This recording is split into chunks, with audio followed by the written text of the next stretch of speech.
भूना दर्पण के इस डिजिटल प्लेटफॉर्म पर आपका हार्दिक स्वागत है। मैं अजय मेहता और आज एक बार फिर किस्सा कुर्सिका में आप लोगों का फिर स्वागत है, क्योंकि इस समय नगर पालिका के चुनाव चल रहे हैं और हमारे इस स्टूडियो में विभिन्न प्रोफेशनल से लोग आते हैं और अपनी राय देते हैं।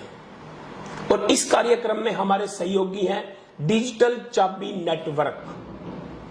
अगर आप सोशल मीडिया चलाते हैं और मीडिया चलाते चलाते पैसा कमाना चाहते हैं, अपना भविष्य बनाना चाहते हैं, तो आपको सोशल मीडिया के लिए डिजिटल चाबी नेटवर्क वालों से संपर्क करना पड़ेगा और इससे आप काफी कुछ सीख सकते हैं।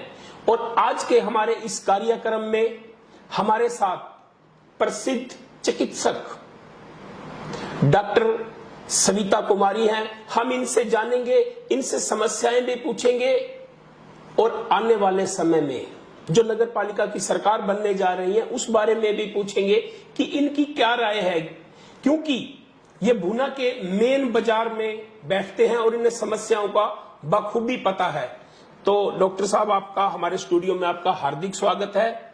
तो बताइए कि नगर पालिका के ये चुनाव चल रहे हैं, तो उसके बारे में आपकी क्या राय है? क्या आपने समस्या देखी पिछले 5 साल के अंदर? नमस्कार, आपका बहुत बहुत धन्यवाद। सबसे पहले तो भूना दर्पण की टीम जिसने किस्सा कुर्सी का जो मुहिम चलाया है जागरूकता के लिए, बहुत बधाई के पात्र हैं। और ये धन्यवाद आपका।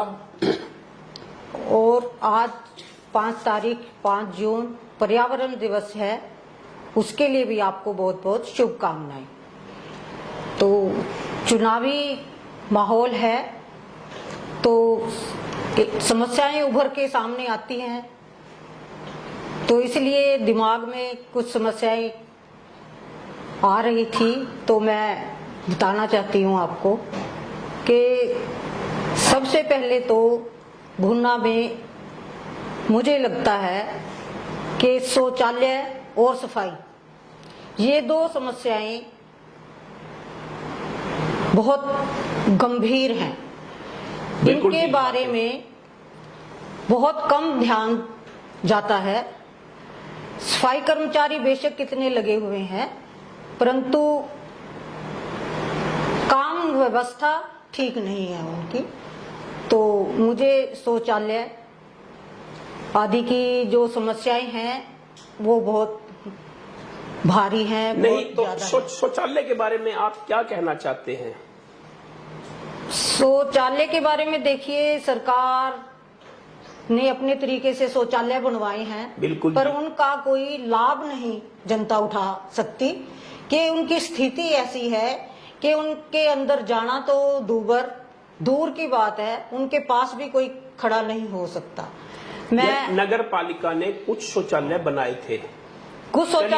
थे, हाँ, और आपकी बात ये बिल्कुल सही है कि वो शौचालय बना तो दिए, लेकिन उनका रख रखाव नहीं किया गया जी। अच्छी समस्या उठाई है जी आपने कि देखिए, सफाई का कार्य महिला को होता है और आपने बिल्कुल अच्छी समस्या उठाई है। बताइए इस बारे में आगे। ये समस्या मेरे को कई बार ऐसा था कि मैं खुद जाके देखती हूँ कि मेरे को सुनने में आया था कि सब निगरानी कमेटी बनाई गई है जो इन शौचालयों की व्यवस्था को देखेगी। तो मेरे ख्याल से सिर्फ एक बार जरूर पानी का कैंटर आया होगा और उन्होंने शौचालय सफाई करी है। तो उसके बाद मेरी नजर इसी बात पे थी कि देखती हूँ ये प्रोग्राम या ये व्यवस्था कितने दिन रहती है। मैं खुद जाके शौचालय देख के आई हूँ, तो उसमें पानी, टूंटी और उसमें दरवाजा, मतलब इतना बुरा हाल था कि जैसे यहाँ पशु भी नहीं कर सकते, ऐसी व्यवस्था। तो आप शौचालय में गए तो क्या वहाँ महिलाएं भी जा सकती हैं? महिला कैसे जाएगी? ना वहाँ दरवाजा है, वहाँ कुछ है ही नहीं। तो ये व्यवस्था ठीक नहीं है। तो मेरी गुजारिश है कि जो पार्षद हैं, जिस एरिया में जिसका जो समस्याएं होती हैं, वो कम से कम जाके देखें तो सही कि जो बनाया है हमने वो सुचारू रूप से चल रहा है या नहीं। डॉक्टर साहब, दिक्कत यही है, पार्षद बन जाते हैं, चेयरमैन बन जाते हैं, चुनाव से पूर्व जो आज चल रहा है, बड़े बड़े वादे किए जा रहे हैं, समझाया जा रहा है, लेकिन पार्षद बनने के बाद कोई समस्याओं की तरफ नहीं देखता। तो यही कारण है कि आज काफी पार्षद जो पिछली सरकार में थे आगे आने की हिम्मत नहीं जुटा पा रहे। जनता काफी जागरूक हो चुकी है और आपने ये समस्या उठाई, और सबसे बड़ी यही दिक्कत है कि शौचालयों की तो पहले कमी है भूना में, और जो आपके बाजार वाली है वहां है ही, क्योंकि उस रोड के ऊपर काफी महिलाएं आती हैं, गांव से भी आती हैं, और ये दिक्कत आती है। आपने अच्छी समस्या उठाई, तो शायद हमारा जो ये कार्यक्रम देखेंगे, नए पार्षद, नई सरकार बनने जा रही है, तो इसके ऊपर ध्यान देंगे। यही बात है जी। तो और क्या कहना चाहते थे आप? और क्या कहना चाहते थे? एक पानी की समस्या है। हर एक गली में ऐसी कोई गली नहीं होगी जहां पाइप लीकेज नहीं होगी। खुद मेरा वार्ड नंबर 4 है, डाखाने वाली गली है, वार्ड नंबर 10 है आपका? वार्ड नंबर 10 है। तो वहां कम से कम मेरे को ज्यादा नहीं 5-6 साल से वो पाइपलाइन टूटी हुई है, बिल्कुल डाखाने की बिल्कुल जड़ में है। तो मैं बल्कि 1-2 जन को कहा भी कि इसकी एप्लीकेशन दे ले भाई, तो ये ठीक हो जाएगी, और सारा पानी पीने वाले पानी में भी जा रहा है ये। तो कोई ना गया ना ठीक हुई। अब वो बढ़ते बढ़ते आज तो बहुत ही ज्यादा पानी निकल रहा था उसका। तो ये हमेशा ही निकलता है। इसका सिर्फ हमें एक फायदा है कि ये पता लग जाता है कि पानी आ गया। चलिए, इसका तो कोई फायदा तो मिला, सरकार आपके द्वार, आपको सिर्फ देखने आना पड़ता है कि पानी आया या नहीं आया। चलिए, काफी फायदा तो मिलता है, गर्मी में पानी दिख भी जाता है और राहत भी मिल जाती है। और इसी के साथ हम एक छोटा सा ब्रेक के बाद एक बार फिर आपका स्वागत है। आज के इस कार्यक्रम में हमारे साथ हैं डॉक्टर सविता कुमारी। तो और समस्या क्या है भूना की, आप बताइए। देखने में आया है, मुझे ऐसा लगता है कि पिछले कई वर्षों से भुन्ना में नशा, कुछ ऐसा लगता है कि नशा बढ़ रहा है।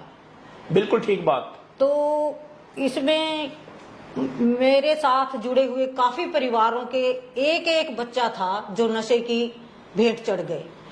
बहुत दुख होता है कि माँ बाप किन अरमानों से अपने बच्चों को, एक बच्चा, और वो भी नशे की उसमें चला गया, तो उनका जीवन तो जीते जी नरक है। तो कुछ ऐसे कदम उठाए जाएं, ठोस कदम, कि नशे पे कंट्रोल किया जाए, जिससे कितने परिवार बचेंगे। एक बच्चा जो नशा करता है उसके साथ 100 बुराइयां, 10 बुराइयां उनके साथ आती हैं। नशा उनको चाहिए, चोरी करेंगे, डकैती डालेंगे, नशे से उनका पशु जीवन बन जाता है, क्राइम बढ़ जाता है। आपने अच्छा मुद्दा उठाया जी, नशे वाला। और मेरा अनुरोध रहेगा इस नई सरकार से और आम जन से और युवा से रहेगा कि नशे को रोका जा सकता है, लेकिन सामाजिक तौर पर प्रशासन तो अपना कार्य करता है। अगर सामाजिक तौर पर उन लोगों की एक बहिष्कार किया जाए जो नशा बेचते हैं, और एक नशा मुक्ति केंद्र होना चाहिए जहां पर ये नशा, देखिए काफी युवा जो चपेट में तो चलो आ गए, शौक में, और नशा छोड़ना भी चाहते हैं, लेकिन कोई जगह नहीं है। अगर यही सरकार उनको बनाएगी, कोई नशा मुक्ति केंद्र बनाती है, तो काफी फायदा होगा। तो ये तो नशा मुक्ति की बात थी, और बताइए क्या समस्याएं हैं? सरकार व सामाजिक संस्थाएं पॉलीथीन मुक्त अभियान चलाती तो हैं, पर उनका सही रूप से इम्प्लीमेंट तो नहीं होता। तो ये समस्या तो हर घर में, घर के सामने नालियों से जो पानी रुकता है, सब जगह है। झील, जोड़, नहरें, नालियां, तालाब, हर जगह पशु पक्षियों के लिए भी ये गंभीर समस्या बनी हुई है। तो पॉलीथीन काफी गहरी समस्या है, गहरी समस्या है। तो ये पूरे जब भारतवर्ष में, पूरे भारतवर्ष में जब तक हम पूरा मन से नहीं सोचेंगे कि हमें पॉलीथीन यूज ही नहीं करना, हमें यूज ही नहीं करना, तब ही कोई समस्या खत्म हो सकती है। ये तो तब होगा जी जब हम बदलेंगे, जग बदलेगा। जग बदलेगा। तो सरकार सिर्फ कानून बनाती है तो चाहे थोड़ा हो लागू तो कर सकती है, सख्ताई करेगी। अभी कई स्टेट्स हैं ऐसी जहां बिल्कुल भी, अब चंडीगढ़ में नहीं है, चंडीगढ़ में नहीं यूज कर सकते, वहां सख्ताई है। तो ऐसा कुछ हो कि उनको डर रहे, चाहे दुकानदार हैं, चाहे घरेलू लेडीज हैं, वो पॉलीथीन मांगती है तो भाई नहीं मिलेगा, नहीं देना। मैं कई स्टेट्स घूमी हूँ, मैंने देखा है आज से 15-20 साल पहले भी महाराष्ट्र में वहां पॉलीथीन यूज नहीं होता। वहां अखबार में जैसे पहले देसी पुड़िया बनाते थे वैसे देसी पुड़िया बनाई, धागा लपेटा और दे दिया, चाहे 1 किलो सामान है चाहे 2 किलो है, उतना ही बड़ा अखबार लेंगे, उतना ही बड़ा। और अगर लिफाफे की जरूरत भी है, पन्नी की जरूरत भी है, तो वो कागज के ही यूज करेंगे या जूट के यूज करेंगे। वहां आपने देखा होगा कि ये यूपी के लोग, देखो आप, एक एक प्लास्टिक का बैग बनाया है, वो सालों साल चलता है, वो सालों साल उसी में अपना थैला, उसी में टोकरी, सब्जी की टोकरी। तो ये सिर्फ उत्तरी इंडिया में ही ऐसा कुछ ट्रेंड है।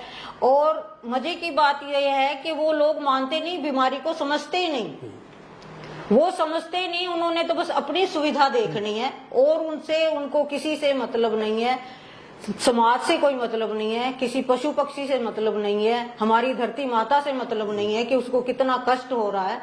ये प्लास्टिक गलता ही नहीं है और हम उसमें चीज सामान डाल के लेके आ रहे हैं प्लास्टिक में, तो वो हमारे स्वास्थ्य के लिए भी कितना हानिकारक है। तो इसको लेकर एक सामाजिक स्तर पर, चलिए सामाजिक स्तर, अगर ये भूना के अंदर थोड़ी थोड़ी ये समस्याएं हैं तो काफी समस्याएं दूर हो सकती हैं। और एक बात और, चलिए आज चुनाव चल रहे हैं, आपको पता है नगर पालिका के चुनाव चल रहे हैं और एक नई सरकार बनने जा रही है।